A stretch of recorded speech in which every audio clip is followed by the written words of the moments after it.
Gracias a Dios por lo bueno que nos pasa todo el tiempo. ¿Cómo está esta mañana? ¿Listos para estudiar?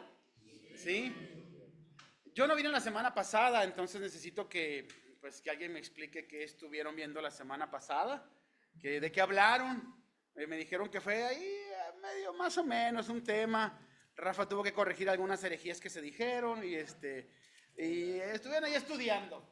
Una de las cosas que siempre hablo y que disfruto y que creo que nunca me había pasado en muchos años. Siempre me sentía como contento en la iglesia donde estuve, pero nunca me sentía verdaderamente feliz y pleno de poder ir a un lugar y estudiar la palabra de Dios sin esos protocolos del estudio, ¿no? Donde puedes venir y compartir y sentirte con la libertad de si hay alguna duda, preguntar al momento.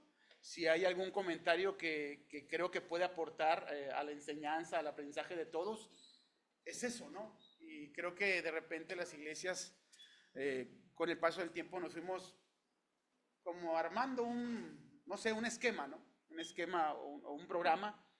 Y creo que cuando los discípulos se sentaban con el Señor Jesucristo para estudiar de la palabra, porque estudiaban juntos también la palabra y escuchaban sus nuevas palabras, todo lo nuevo que tenía para ellos, era siempre una hermosa convivencia, ¿no? Donde se presentaban las dudas, se aportaban ideas, se hacían preguntas. Estar con él era todas las respuestas, ¿no? Era maravilloso. Pero estoy seguro que el Señor, a muchas cosas que los muchachos preguntaban, el Señor les decía que fueran pacientes, ¿no? Porque hay cosas que no entendían. Creo que los apóstoles tuvieron un tiempo de iluminación maravilloso. Dios les explicó muchas cosas, pero también muchas cosas las ignoraban. Y de repente cuando pasó el tiempo les iban cayendo los tostonazos, ¿no? De entender qué es lo que Dios quería para ellos. Entonces creo que es hermoso cuando nos sentimos en esa condición nosotros. Venimos a estudiar la palabra y de repente algunas cosas no las entiendo, ¿no? O las entiendo más o menos. O hasta que me voy a casa y vamos platicando con la familia, de repente vas diciendo, caray, ese pasaje, no sé, lo había leído 500 veces, ¿no? Pero no lo había entendido bien, porque a veces nos suele pasar así. ¿Cuál es el versículo más famoso de la Biblia, por así decirlo, o el más reconocido? Juan 3:16. Juan 3:16, que dice, porque de tal manera amó Dios al mundo. Todos se lo saben, ¿no? Todos lo tararean como si fuera el credo que se aprendieron en la doctrina. Está bien, está bien, está bien. Pero la semana pasada tengo entendido que estudiaron, pues Juan 3, del 1 al 15. Porque ahí está la base. Ahí está la base de Juan 3:16. Cuando yo entiendo bien Juan 3 del 1 al 15, Juan 3:16 es maravilloso. Por eso Jesús dijo lo que dijo. Cuando tú dices, con razón. Fíjese bien, Jesús habla con Nicodemo. Eso me contaron la semana pasada. ¿Quién se acuerda qué fue con esa charla? ¿Alguien que me pueda aportar? A ver, Josué, ¿tú estabas aquí sentado? ¿Sí viniste? ¿Sí? Ok. Jesús le da una cátedra a Nicodemo, maravillosa, llena de humildad, llena de amor, pero maravillosa. ¿Qué más hace el Señor cuando habla con este hombre? ¿A qué hora vino Nicodemo? Ya era tardezón, ¿no? ¿Tengo entendido? Sí, vino de noche. Emocional, espiritual y físicamente, vino de noche al Señor a hablar con él. ¿Y qué sucede en esa charla?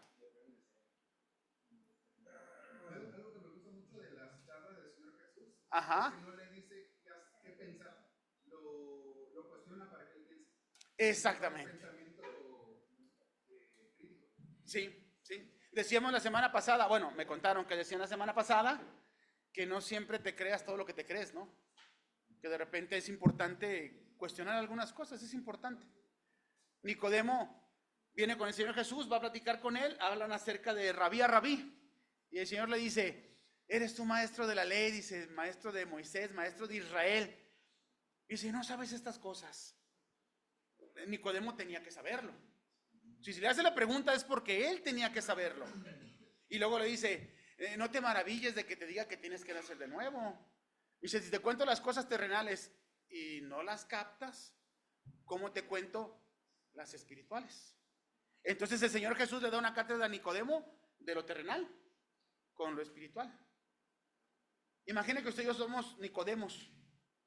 Hay muchas cosas que entendemos y que entendemos mal. Y muchas que nos pasan por aquí volando que nunca entendimos. Y que yo espero en el Señor que en algún momento podamos entenderlas. La semana pasada hablamos acerca del principio de la gracia, ¿sí se acuerda, verdad? Y dijimos que gracia es regalo no merecido y prácticamente inalcanzable. Eso es lo que estuvimos revisando. El regalo que Dios nos ha dado, el principio de la gracia, y entendimos como iglesia y entendimos todos como personas que la gracia es un regalo y que la salvación viene por un regalo de Dios. Entendimos claramente eso. ¿Qué podemos hacer para salvarnos? Absolutamente nada. Es completamente gratis. Todo viene de parte de Dios, ¿sí? Todos entendimos eso y lo entendimos claramente. Conversamos que hay algunas denominaciones, algunos hermanos en Cristo, algunos que otros que son, dicen por ahí, primos en Cristo, donde están de repente batallando con esta situación. Nuestra iglesia no es el caso. Lo hemos entendido, nos dimos cuenta de que la salvación es un regalo de parte de Dios y que es 100% la participación de Dios. Nosotros solamente aportamos el pecado para poder ser salvos. Nada más aportamos eso. Es lo único que viene de parte de nosotros. Cuando estemos en el cielo y las cosas y la tierra y todo lo que tenga que pasar pase, ya no habrá más memoria del pecado. Solamente habrá un registro del pecado. Lo vamos a ver en el cuerpo del Señor Jesucristo. Siempre que veamos a Jesús, a su cara, y veamos las marcas en sus manos, en su costado, en su frente, es el único recuerdo que habrá del pecado en el que yo participé. Es lo único. Todo lo demás va a pasar. Ya se van a terminar todas las cosas y estaremos bien con el Señor, pero Él va a estar sujeto a ese cuerpo físico y será el único registro que habrá de nosotros, el pecado. Hay algunas iglesias, como le comentaba, que batallan con esta situación, donde no solamente creen que pueden hacer algo para ganar la salvación. Hay un grupo grande donde las personas creen que yo puedo ganarme el cielo de diferentes maneras. Todos lo aprendimos en una antigua religión, ¿no? Donde de repente pues estuvimos.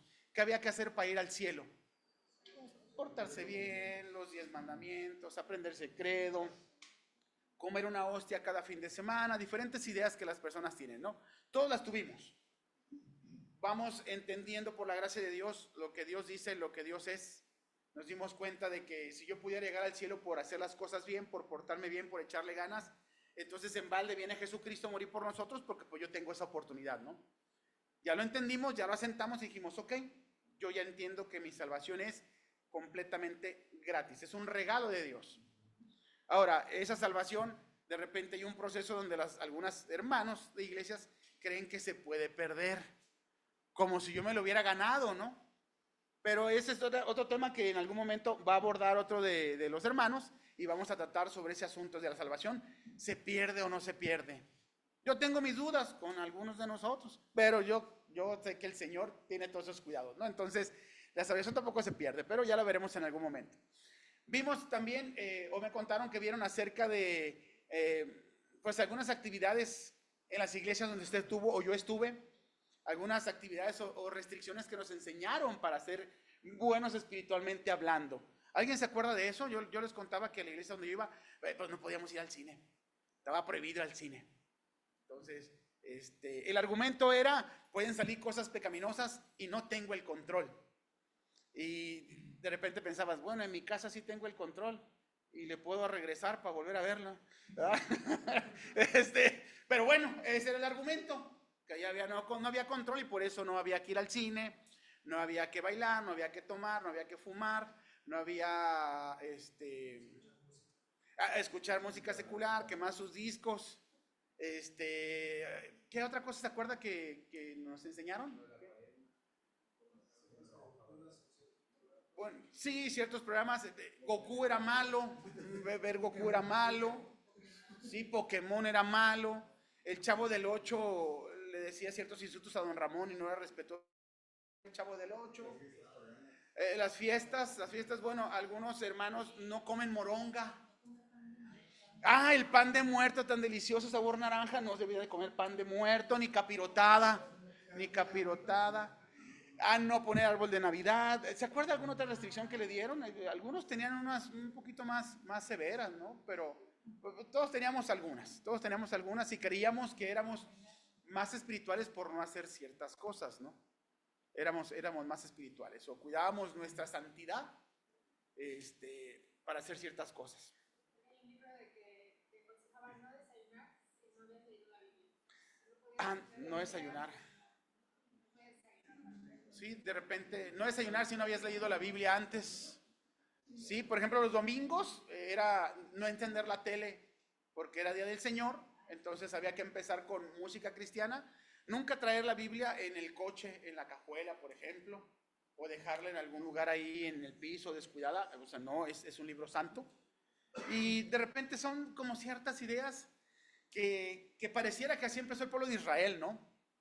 Empezaron con algunas ideas que creían que eran, pues, que eran buenas para el pueblo, que eran necesarias, y se fueron convirtiendo en un montón de restricciones, reglas y cosas que solamente los alejaron cada vez más. Y fue complicado para ellos entenderlo. Llegó el momento en que el Señor llega en un sábado a una sinagoga y ve a un hombre con la mano seca. Y le dice, extiende tu mano. Y nadie ve que el hombre extiende su mano y la mano queda bien, ¿no? O sea, ellos lo que ven es que hizo un milagro en el sábado y en el Shabbat, y les molestó tanto que no pudieron ver la vida de una persona que tiene una limitación física. Que si hoy en día tener una limitación física es difícil, imagínense en aquellos tiempos, ¿no? Todos los trabajos eran físicos y de esfuerzo. O sea, no era que el hombre tenía un teléfono iPhone para decirle, haz esto, o sea, como nosotros, o con una computadora y aprender a escribir con una mano. Era una mano seca. Y llevar un animal, hacer una siembra o cualquier otra cosa requería de las dos manos. Y este hombre tenía tiempo así con su mano lesionada y a nadie le importó. Todos se molestaron porque el Señor Jesús hizo un milagro un sábado, el día de reposo. ¿Qué día del Señor? ¿Qué mejor día del Señor que haciendo cosas del Señor, no? Pero nadie podía ver. Entonces, a veces es complicado. Otra de las cosas que hablamos, que también quiero retomar, hablamos de las maravillosas ejercicios o dinámicas espirituales, ¿no? Que nos han enseñado para ejercitarnos en ellas, para mantenernos en ellas. Y hablamos de lo importante que era leer Biblia, ir a estudios o hacer estudios, orar. A lo mejor no como les enseñé con los 5 dedos, porque algunos lo anotaron, me di cuenta que algunos lo anotaron, cómo aprender a orar y ese tipo de cosas, cómo dirigir bien una reunión. Son diferentes dinámicas que son buenas, no son malas, no son buenas, nos ayudan a muchas cosas. El problema es cuando yo me enfoco en ellas para mi relación espiritual, para mi crecimiento. No sé si puso mucha atención al momento de los agradecimientos, pero creo que cuando hablamos de los agradecimientos y de las cosas que nos suceden y de las dificultades que tenemos de repente como personas, nos damos cuenta de quién es Cristo para nosotros. Dice aquí parte del apunte que conforme vamos avanzando en nuestra vida cristiana, llega el momento en que nos damos cuenta de que es difícil y luchamos con aquello que no queremos hacer, que sí hacemos, y aquello que deseamos hacer y no lo logramos, ¿verdad? Y dice, si usted se concentra en eso, no podrá vivir una buena vida cristiana ni con la ayuda del Señor. Y dices, ¿cómo no con la ayuda del Señor? Y de repente vi esa parte y pensé que estaba mal. Y la subrayé, dije, esto está mal. Y luego me di cuenta de que no está mal. Porque si nosotros hablamos de la ayuda del Señor, quiere decir que juntos hacemos una parte porque recibimos su ayuda. Todo lo que organizaste del departamento, la casa y las situaciones y el dinero, fue con la ayuda del Señor. O sea, Él te echó la mano, o tú a Él, o fue una sinergia juntos. O en todo momento fue Él haciendo todo, ¿no? Porque cuando hacemos las cosas en el Señor y confiamos en el Señor y nos damos cuenta de que Cristo es quien es cuando verdaderamente pues no tenemos nada para hacer. No logramos nada nosotros. Ni en lo financiero, ni en lo emocional, ni en lo espiritual. Y es algo que vamos a estudiar el día de hoy. Acerca de la gracia en la vida cristiana. De cómo el Señor ha hecho todo para nosotros. Si nosotros no tenemos a Cristo, mi hermano, pues no tenemos nada. Cuando tenemos a Cristo lo hemos logrado todo en Él, porque es Él. Porque todo lo que vivimos es en Él, con Él y para Él. Y es verdaderamente quien nos dirige en nuestra vida. Y en la vida cristiana es exactamente lo mismo. Lo que entendimos de la salvación, pero ahora en la santificación, ahora en la vida que llevamos en Cristo, sigue siendo también por gracia, sigue siendo un regalo. Su crecimiento, el mío, su madurez, la mía, su andar en Cristo y el mío, sigue siendo por gracia, solamente por gracia, sigue siendo un regalo. ¿Se acuerda la semana pasada? Hablamos acerca de aquello que trabajamos y que hacemos para tener una buena vida cristiana. Pero cuando Pablo habla de sus dificultades, él dice, miserable de mí. Pablo dice, ¿quién? ¿Quién me librará? Y Pablo no dice, ¿qué me librará? Y creo que ahí es donde empezamos con errores nosotros. Trabajamos y vivimos mucho en el, ¿qué me librará? Si tengo dificultades, ¿qué tengo que hacer? Si tengo un problema económico, ¿qué hay que hacer, mi hermano? Dice uno, orar. ¿Eso está mal? No, eso está bien. Leer. ¿Eso está mal? No, eso está bien. Ir a los estudios, aprender y crecer en la palabra. ¿Eso está mal? No, eso no está mal. Todo eso está bien. Si mi confianza está puesta en eso para lograr las cosas, ahí empiezan los conflictos. Porque no es el qué, es el quién. Yo empiezo a confiar, empiezo a orar, empiezo a creer que Él va a hacer las cosas. Y entonces Dios empieza a actuar en nosotros. ¿Sí? Acompáñenme en su Biblia, vamos a ver un pasaje. Le gusta mucho, a mí me gusta mucho ese pasaje. Está en Gálatas. El apóstol Pablo escribe a los Gálatas, capítulo 2, versículo 20. Y vamos a hablar de este pasaje, vamos a detenernos un poquito aquí, hablando acerca de lo que Pablo entendió y lo que empezó a vivir en el Señor. ¿Alguien lo tiene que lo pueda leer fuerte y claro? Con Cristo estoy juntamente crucificado, y ya no vivo yo, mas vive Cristo en mí. Y lo que ahora vivo en la carne, lo vivo en la fe del Hijo de Dios, el cual me amó y se entregó a sí mismo por mí. Ok. Dice Pablo, con Cristo estoy juntamente crucificado. Dice, y ya no vivo yo, mas vive Cristo en mí. Y lo que ahora vivo en la carne, dice, lo vivo con la madurez, las ganas y todo lo que he aprendido en la iglesia. Lo que yo vivo en la carne ahora, ¿cómo lo vivo? En mi fe que ha crecido y se ha fortalecido porque le eché todos los kilos del mundo y siempre vengo a los estudios. No falta un solo domingo. ¿En la fe de quién? En la de Él. Gracias a Dios, porque si fuera la mía, pues imagínense cómo la vivo yo. Cómo la libro. Cuando usted ve un proyecto que viene por delante y verdaderamente es difícil, ¿siempre le alcanza la fe para que las cosas se resuelvan? La suya. Yo cada fin de mes o cada quincena empiezo a tronar de dedos, así como de, me dice Irma, es que hay que pagar las nóminas. Y empieza como un dolor aquí en la nuca, muy interesante. Y luego dices, y te marca algún cliente y te pregunta, oye, ¿me puedes surtir esto? Nada más dame unos días. Y tú dices, hijo, le ganamos bien, pero hay que pagarlo de contado nosotros. Y empiezas a sufrir y a batallar. Y volteo Irma me dice, el Señor nunca nos deja, nunca nos ha dejado. Llevo como 7 años así, Él nunca nos deja, nunca nos ha dejado. Y he visto que nunca nos deja, nunca nos ha dejado. Y cada quincena yo repito lo mismo. Nunca nos deja, nunca nos ha dejado, pero con la angustia constante que digo, bueno, que tú no entiendes. Me dan ganas, mi hermano, de darme un box, así con ganas, porque es día 15 en la mañana y yo me estoy tronando los dedos.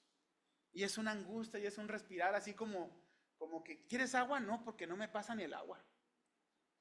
Y cuando llegan las horas y pasa el tiempo y se dan las 6 de la tarde y se cubrieron los gastos de los proveedores, se cubrieron las nóminas y todo, otra vez dices, ay Señor, gracias, siempre confiamos en ti. Y me siento tan mentiroso y tan miserable porque siempre regreso a lo mismo, pues. A veces pienso que esa sección de las mujeres donde les pusieron los dolores de parto, nos la pusieron a nosotros en los dolores económicos. No sé, es como un comparativo muy serio, pero yo veo que una mujer va a dar a luz, me ha tocado ver a varias, entre ellos mi esposa, y se ve que es un dolor, mi hermano. Yo cuando tuve conocimiento de cómo nació un bebé, yo dije, gracias Dios por ser niño. Fue lo primero que pensé. Me tocó ver algunos partos, el de mi esposa y el de otros familiares cercanos, y los ves con un dolor que dices, santo cielo. Nace el chamaco, lo abrazan todo y te dicen, quiero otro. Y tú dices, ¿qué? ¿De verdad? Dices tú. Yo le dije a Irma de broma cuando nació José, le dije, ¿y quiere otro? Y me dijo, sí, ¿no? Y yo estaba siendo sarcástico. Yo le dije, sí, y me dijo, sí, otro. Y dices, ¿por qué? Dios le dijo, bueno, vas a tener, y cuando tengas a tu hijo, va a ser como en dolores de parto, se te va a pasar. Yo no sé si se les olvida, yo no sé si están exagerando. A mí se me hace que están exagerando, y nosotros nos han dicho toda la vida que es doloroso y que es puro paro, porque quieren más.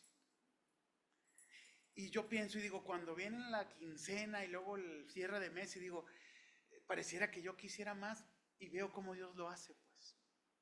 Y Dios se hace cargo. Pero cuando entiendo esta crucifixión con Cristo, empiezo a entender cómo es el asunto de la vida cristiana, ¿no? Dice, vives, lo que vives ahora en la carne, vive en la fe de Él, del Hijo de Dios. Entonces, ¿de dónde proviene esa fe en la que podemos confiar nosotros? De Él, donde yo oro y le pido a Él que actúe en mí, que sea en mí, para que las cosas sean diferentes. Vamos al pasaje donde el Señor Jesucristo nos habla sobre esto y habla de una vid verdadera que trabaja en nosotros. Juan capítulo 15, por favor. Vamos a ver Juan capítulo 15. Eso se lo prometí la semana pasada, que íbamos a hablar sobre eso hoy. Porque la semana pasada, como ya sabe, ¿verdad? Nunca me alcanza a mí el tiempo. Pero bueno, dijimos que era un buen tiempo para dividir el estudio y poder hablar hoy acerca de la vid y los pámpanos. Dice el Señor Jesucristo, dentro del Evangelio de Juan existen los 7 gran yo soy. ¿Se acuerda usted de ellos? ¿Sí? ¿Sí? A ver, enumérenmelos. Está. Yo soy el verbo. Pero hablamos de Él es el camino y la vida. Pero cuando hablamos de Él es la puerta. Yo soy la puerta, dice. Yo soy el pan de vida. Yo soy el buen pastor. Yo soy la vid. Yo soy el agua de vida. ¿Se da cuenta? Cuando nosotros, yo soy la resurrección y la vida. Cuando nosotros hablamos acerca de una metáfora, los que ya estudiamos juntos los métodos de estudio, nos dimos cuenta que las metáforas son utilizadas aquí en la Biblia con una idea poderosa de cómo ejemplificar cosas que son comunes para nosotros con un aplicamiento, una aplicación espiritual. Pero cuando el Señor habla acerca de estas metáforas poderosas del yo soy, son muy fuertes y son muy intensas por la forma en que el Señor las presenta. Jesús dijo, yo soy la puerta. Jesús no dijo, yo soy como una puerta.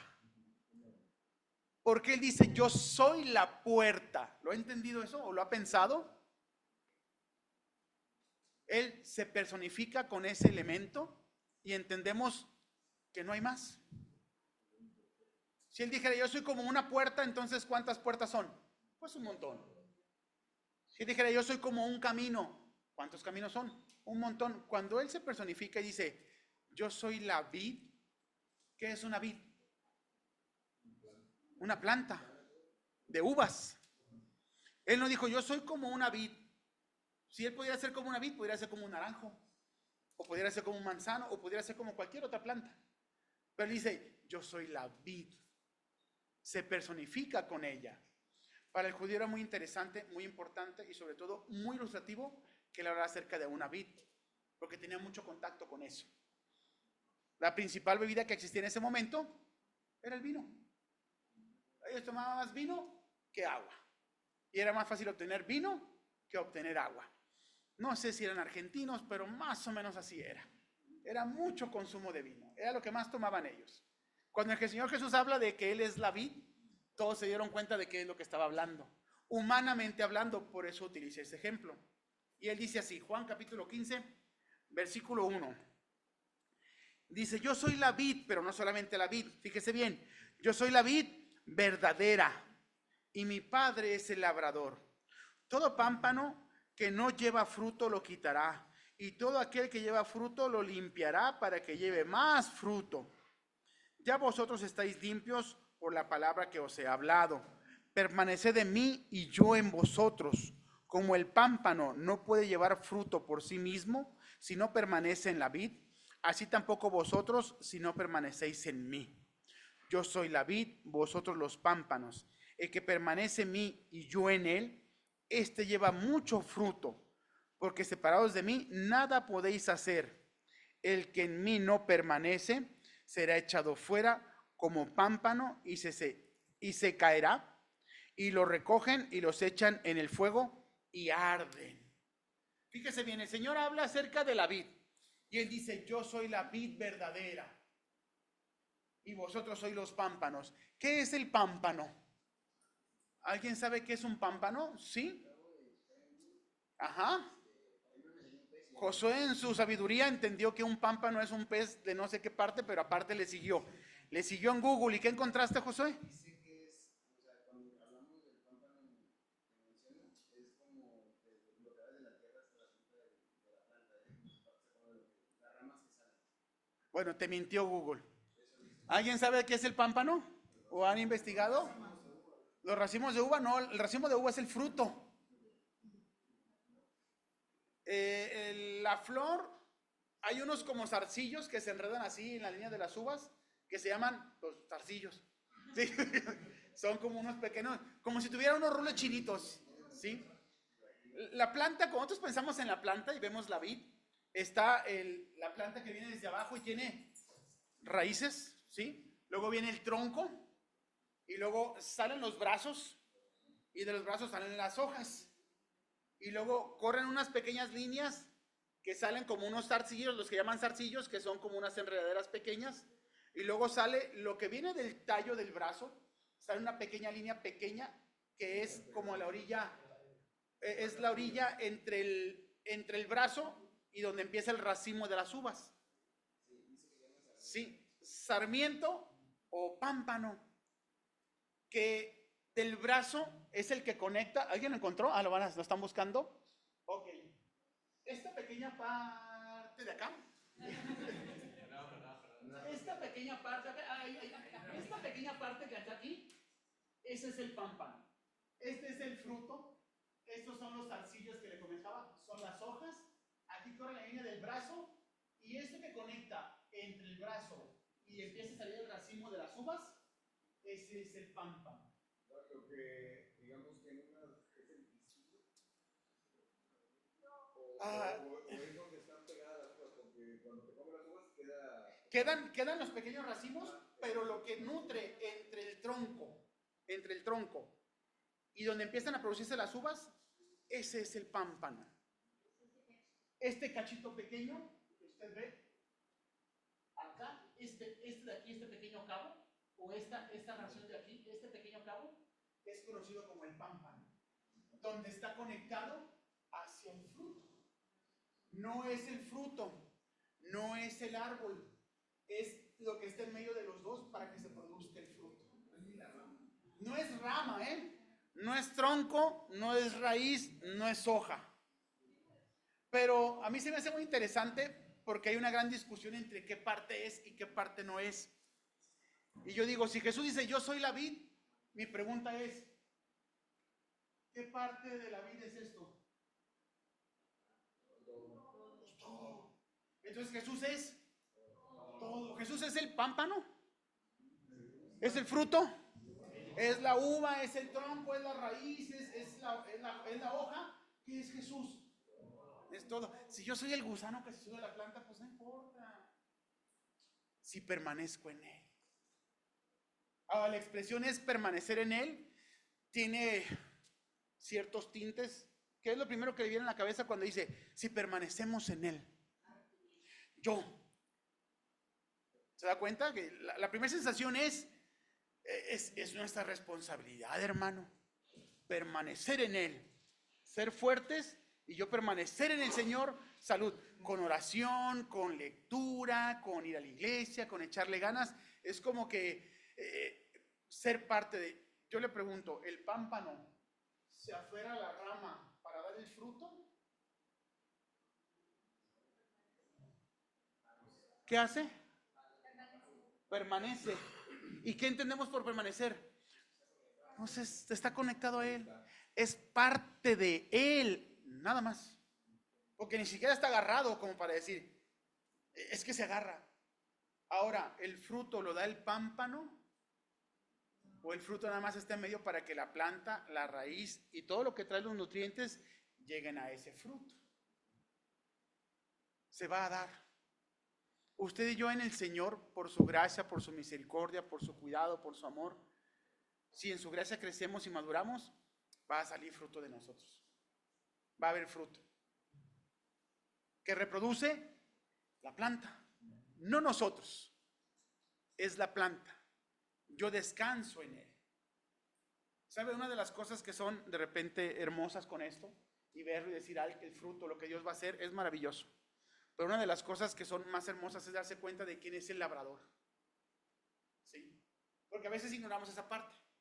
Dice el Señor, yo soy la vid verdadera y mi Padre es el labrador. ¿Quién mueve la tierra? ¿Sí? ¿Quién le corta los callos a la planta y quién hace que la planta se nutra y la hace crecer? El labrador. Dice, y la planta que está bien, dice, Él la limpiará. Esa expresión limpiará, ¿sabe qué significa? La va a podar. No soy experto en plantas, pero ¿alguna vez ha podado una planta? ¿Y qué le pasa?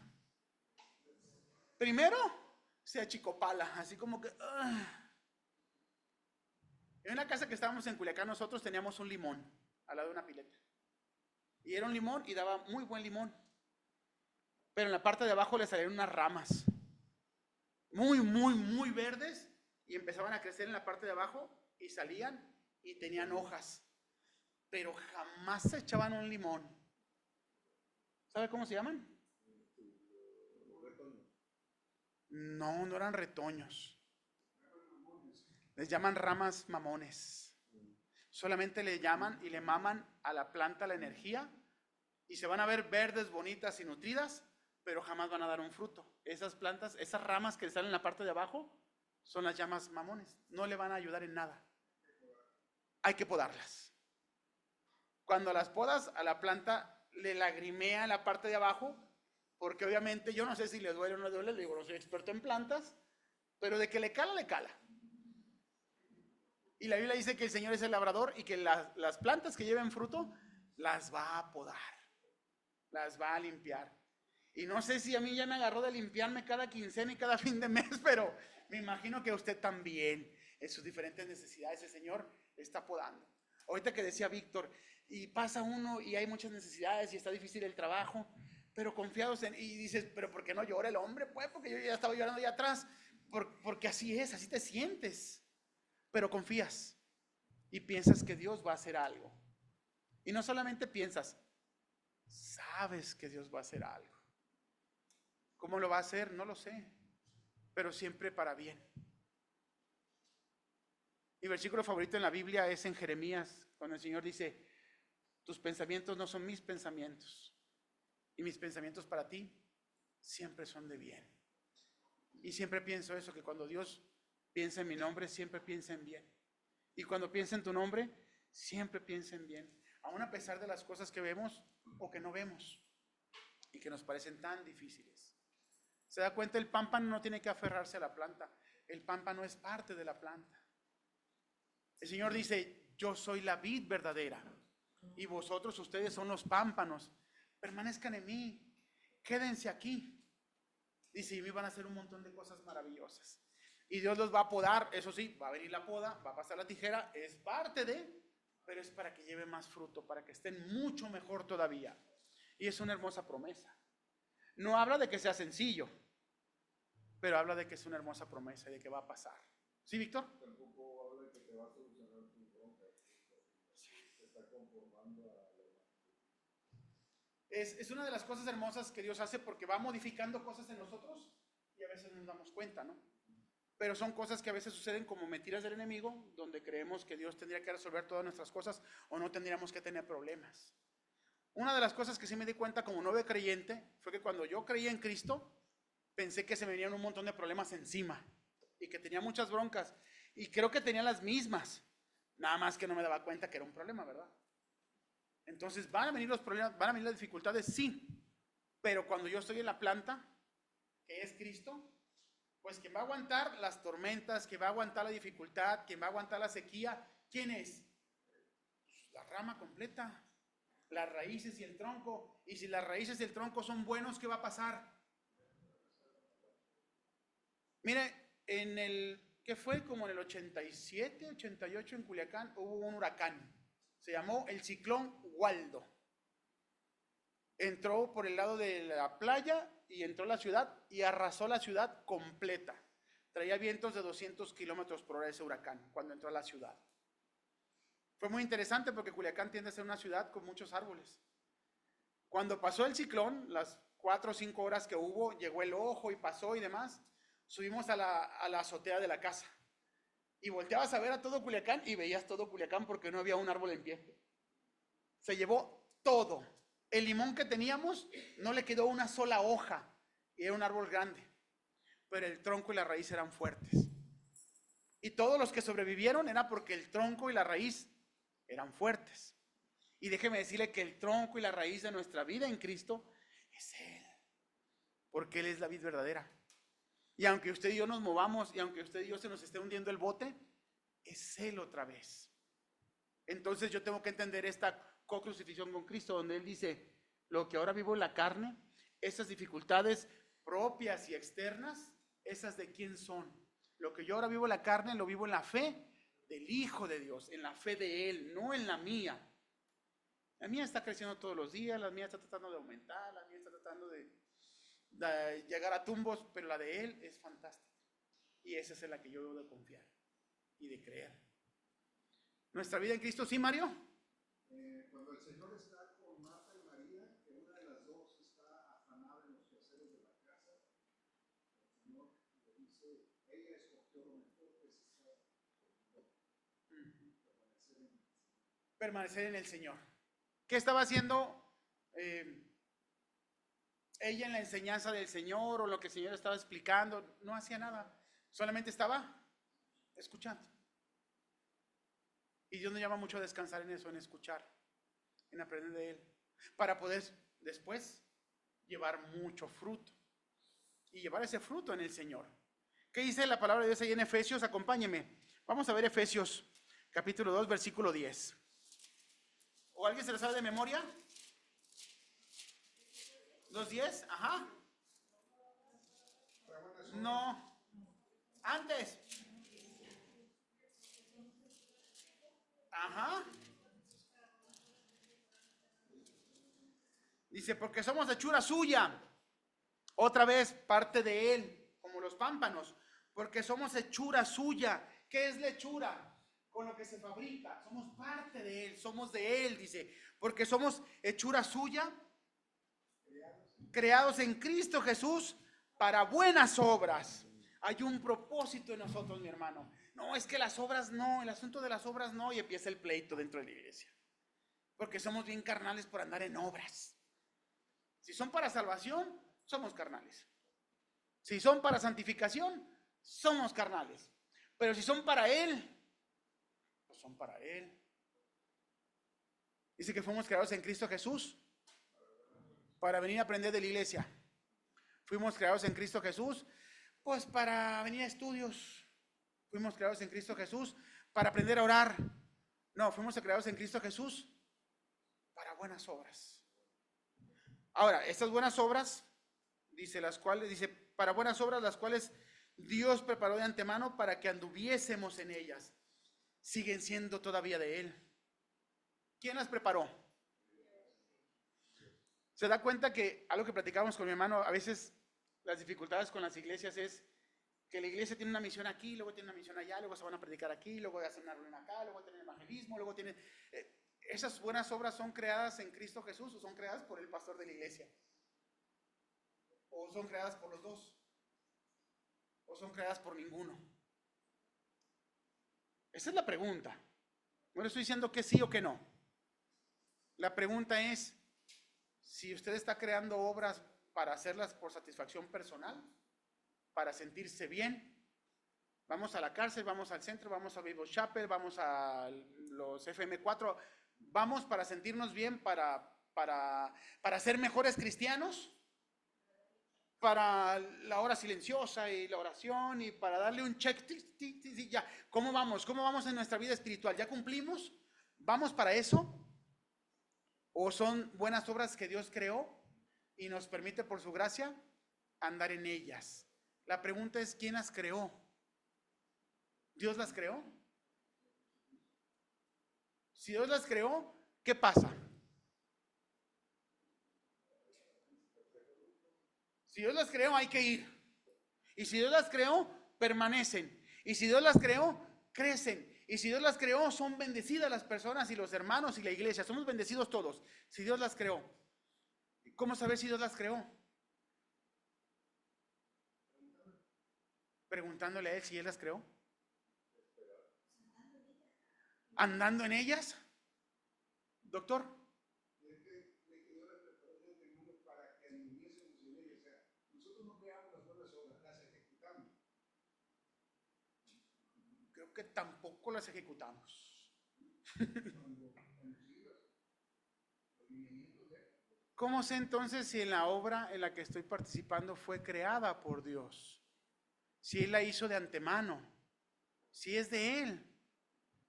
Si hay que empezar una misión en otra colonia, pues ¿cómo sabes que tienes que irte a esa otra colonia? O no irte. Yo creo, pues primero ve. Decían por ahí un maestro, ¿qué don tienes? A ver, iglesia, todos sabemos qué don tenemos, porque cuando creímos en Cristo nos dio un don, por lo menos uno. ¿Todos sabemos qué don tenemos? ¿Sí? ¿Sí sabe? A ver, ¿quién no sabe qué don? Bueno, ¿quién no sabe qué es un don? Pues, a ver, vamos a empezar. ¿Usted sabe? ¿Quién no sabe qué don tiene? ¿No sabes qué don tienes? ¿No sabes qué don tienes? Son mis hijos y no saben qué don tienen. No, está bien, ¿por qué no? Trini, ¿no sabes qué don tienes? ¿No? Doña Peti tampoco sabe que... Fer, ¿no sabes qué don tienes? Déjeme decirle. El maestro no sabe, déjeme decirle. Con respecto a los dones, lo más importante es infórmese cuántos hay, para que vea sus características, lo más importante. Decía un maestro allá en Argentina, ¿quieres saber cuál es tu don? Dice las 3 Fs. Facilidad, o sea, lo haces con facilidad. La iglesia sabe que en esta iglesia tenemos evangelistas, lo hacen con facilidad, es lo suyo. Víctor Valdovinos y Vivi, esos dos son evangelistas. Ellos, Arcelia, ellos son evangelistas. Van y comentan y predican el evangelio y se sientan en el camión y se sienta alguien al lado y le dicen, ay, qué calor, así va a estar el infierno, déjate cuento. Así son. Son evangelistas, así son evangelistas. Es un don, ¿sabía que es un don de parte de Dios? Son evangelistas. Son evangelistas. Hay gente que es misericordiosa dentro de la iglesia. Te paras, compartes algo que te duele y el hermano llora contigo y se acerca y te dice, ¿qué necesidad hay? Y tienes don de misericordia. Y te dice, como dice suponías, no os agüitéis, está contigo. No sabe un versículo a lo mejor, pero va a ir contigo y va a sentir tu dolor. Es alguien que hace misericordia. La Biblia dice que tenemos dones y Dios nos los dio. Y los dio para que la iglesia sea nutrida entre nosotros. Es este maestro, lo haces con facilidad. Segundo, lo haces con felicidad. Cada vez que vamos a la cárcel o vamos al centro o vamos a algún lugar evangelista y viene Víctor y se para y te dice, no, mi hermano, es que fuimos y el Señor, le predicamos a personas y van a escuchar de la palabra y el cuate te dice tú, ¿qué le pasa? Bien emocionado porque pudo compartir el evangelio, le trae una felicidad maravillosa. Hay gente que tiene el don de dar, mi hermano. Y cuando da y comparte y está viendo qué necesidad y compra las cosas, haga de cuenta que fue a Liverpool a comprarse zapatos. Les da una felicidad maravillosa porque es un don que Dios les dio. A uno no les dio recursos, pero les dio el don de dar. Bueno, ni modo, está bien. Úsalo en lo que puedas porque así es. Es con facilidad, con felicidad. ¿Y sabe qué? Trae frutos. Trae frutos. La persona que tiene don de evangelista va y comenta y predica y las personas creen en Jesús. ¿Es por él? No, el Espíritu Santo sabe a quién mover y cómo mover para que las personas sean alcanzadas. El igual hacer misericordia, el igual de enseñar. Hay personas que tienen don de enseñanza. Que tú dices, yo no entiendo muchas cosas, se para y te lo explica y dices, ay, lo desmenuzó, ahora sí lo entendí. Y te da ese cuidado de parte de Dios. Entonces tú dices, ¿por qué a mí la iglesia a mí no me da ni facilidad, ni felicidad, ni doy ni un fruto, ni nada?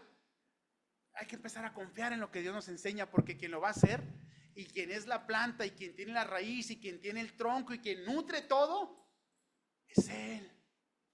Si yo confío más en Él, si yo pienso más en Él, si yo me doy cuenta de que quien lo hace es Él, las cosas empiezan a cambiar. Esa es una iglesia pequeña y hay buenos y lindos ministerios. Participemos de ellos. ¿Cómo sabemos si Dios me quiere a mí echándole ganas o trabajando, ayudando o apoyando en el béisbol si nunca he ido? Vamos al béisbol chapel. Si nunca he ido al centro de rehabilitación, no, es que no sé si será buena idea o no. Pues primero ve. Me dice un día Irma, vamos al centro de rehabilitación, y yo, con las muchachas allá, sí, vamos a ver. Y fuimos y le digo a Irma, yo no dejo de venir, hay que venir, es maravilloso. Es hermoso poder ir a compartir. Ayer nos tocó ir a la cárcel. Fue un tiempo hermoso en la cárcel también. Las hermanas también bien angustiadas. Nos estuvieron marcando para saber si íbamos a ir o no íbamos a ir. Y te dicen, pásenme su teléfono. Yo le marco de aquí y dices, ay, ¿de qué? De la cárcel. Es que me han marcado para pedirme dinero, pero ¿para qué me van a marcar? Para saber si vamos a ir. Y entonces le das el teléfono y te avisan que es de la cárcel y puedes tomar la llamada. A mí me daba pánico eso, pero ahora digo, pues sí, que nos avisen las hermanas si están o no están. Pero ayer fuimos, nos juntamos, había, ¿cuántas eran? ¿80, güera? Como 80 mujeres. Hubo taquitos para todas, muy buenos los taquitos. Hubo taquitos, refrescos, un hermoso tiempo. Llegas a la cárcel, te toca enseñar, le dices, ¿cómo están? ¿Y saben qué gritan las hermanas? ¡Bendecidas! Es su frase. Llegas y dices, ¿cómo están? Y todas, ¡bendecidas! Y dice, bueno, vamos a cantar, y todas se paran. Y te doy una hoja para leer, es que no sé leer. Bueno, pues ahí con la de al lado la tareas, no importa. Y empiezan a cantar y te das cuenta cómo empiezan a llorar y cómo empiezan a batallar y cuántas cargas tienen en su corazón. Y tú dices, pero es que está bien lejos y el calorón. Pero ve a la hermana sonreír, ve a la hermana llorar, ve a la hermana decir, sí, Señor, que Dios haga cosas en nuestra vida, y enseñarles un poquito y comentarles lo que Dios dice. Dicen ellas, muchas gracias, vinieron y fueron de gran bendición. ¿Usted cree que ellas salen bendecidas? No, hombre, los que fuimos. Ellas sí, pero los que fuimos. Porque entonces soy bueno y ya hice cosas para el Señor. No. La salvación ya está. La santificación también es gratis. Es algo que Él nos da en su gracia y en su misericordia. Pero si Dios preparó buenas obras de antemano para que andemos en ellas, ¿por qué no andamos en ellas? Es un hermoso privilegio poder hacerlo y poder andar en esas obras que el Señor hizo. ¿Para qué? Para nuestro deleite, para nuestro crecimiento, para disfrutar de eso, mi hermano, porque se disfruta cuando vas a esos lugares. Regresas bien bendecido y te das cuenta cómo la gente empieza a escuchar de la palabra de Jesús y se dan cuenta de quién es Jesús para ellos, lo mismo que para nosotros. Y en medio de esas dificultades, ser algo de luz. No la luz de nosotros, la luz de Cristo refleja a través de nosotros, que Él ha decidido que sea así. Y compartir. ¿Sí? Siguiente pasaje, acompáñeme. Segunda de Corintios, capítulo 9, versículo 8. Quiero completar esto que le acabo de explicar.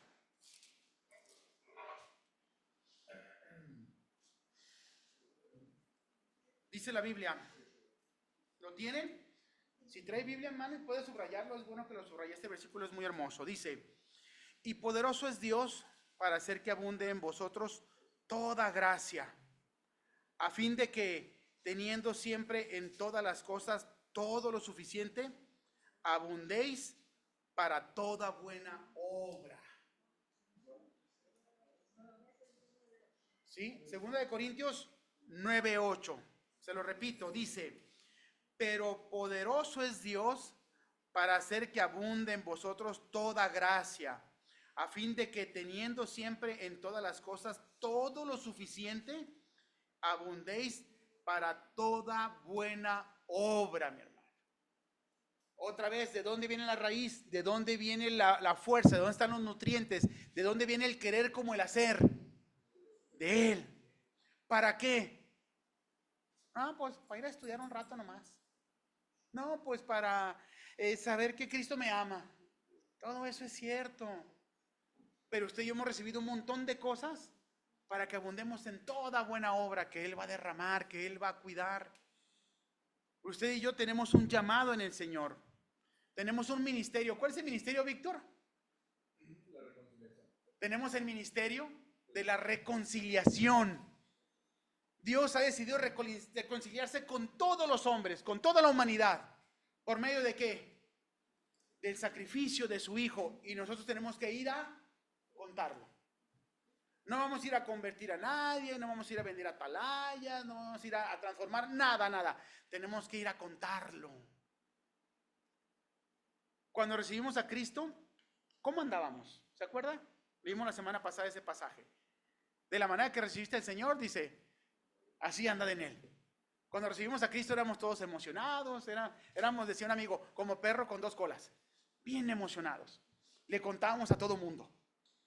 Tuvimos pleitos en la escuela, tuvimos pleitos con los parientes, tuvimos pleitos porque le comentábamos a alguien de Cristo y tú decías, ¿por qué no puede entender que Dios te perdonó y que te ama y que no tienes que hacer nada? Y era como un cortocircuito porque la gente te empezaba a decir, no, lo que pasa es que te están engañando.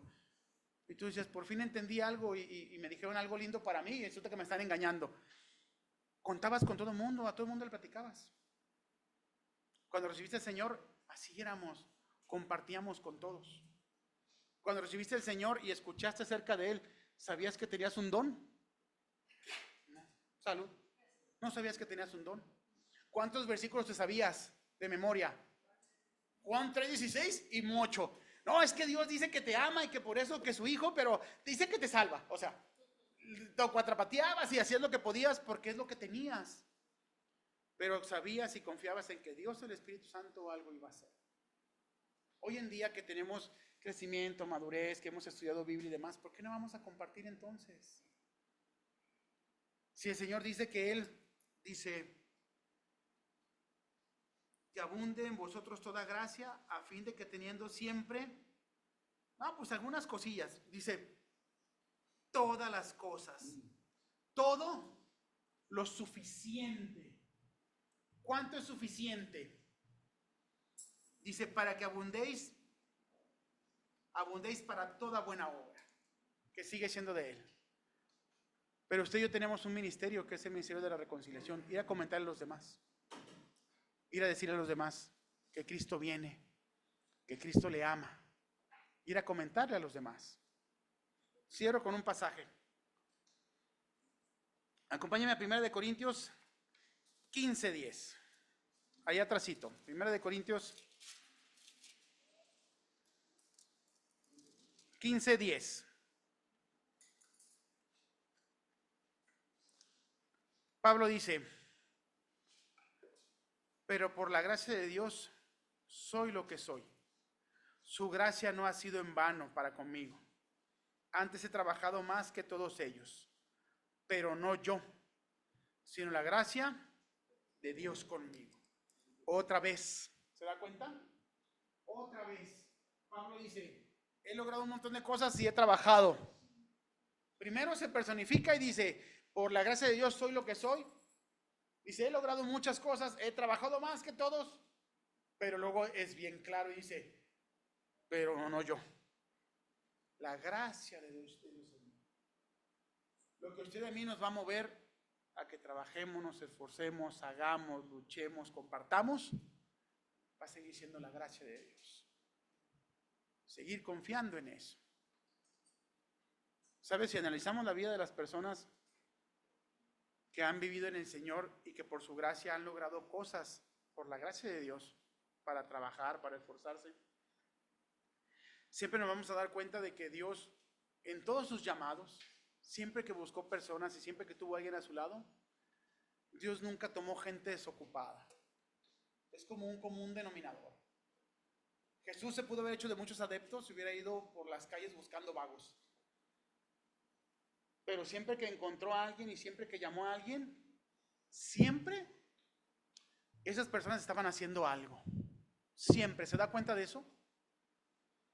Pedro estaba pescando. Pedro había pasado toda la noche pescando. ¿A qué hora es la buena hora de la pesca? Aquí tenemos un vallartense ya. ¿A qué hora es la buena hora? De 7 a 7 dicen los pescadores buenos, dicen que la buena pesca es de 7 a 7. De 7 de la noche a 7 de la mañana. Es la mera hora. Es lo bueno para pescar. Dice que Pedro y sus compañeros estuvieron pescando toda la noche. Sacaron 2 botas y una tapa de baño. Fue todo lo que sacaron. Imagínense. Se encuentran con Jesús y Jesús le dice a Pedro, mete la barca aquí un poquito. Los buenos pescadores vallartenses, ¿dónde se pesca? En la orilla. No sacas ni charales, mi hermano, en la orilla. ¿Dónde se pesca? Se pesca adentro, mar adentro. Sí, claro. Donde están los bancos de peces, donde está lo bueno. Y el Señor le dice a Pedro, pújala poquito, métela ahí nomás. Y Pedro dice, Señor, dice, imagínense a Pedro como usted y yo cuando nos levantamos, con la rabadilla entumida, dice, toda la noche le estuvimos echando ahí, dice, no salió nada.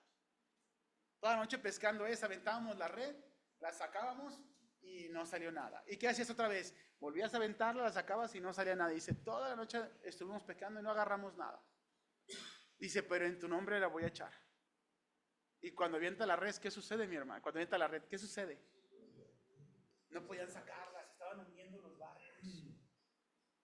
Y me encanta porque Pedro no había pescado nada, ni sus compañeros.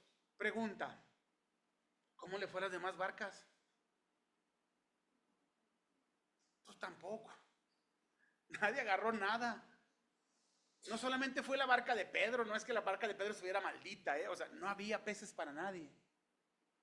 Y cuando Pedro regresa y saca las redes y llenan las 2 barcas y casi se hunden, mi pregunta de oferta y demanda, si alguien quiere un aire acondicionado le digo, ahorita es cuando están más caros, porque ya empezó la calor, diría mi papá. Entonces cuando más caros, se llama ley de oferta y demanda.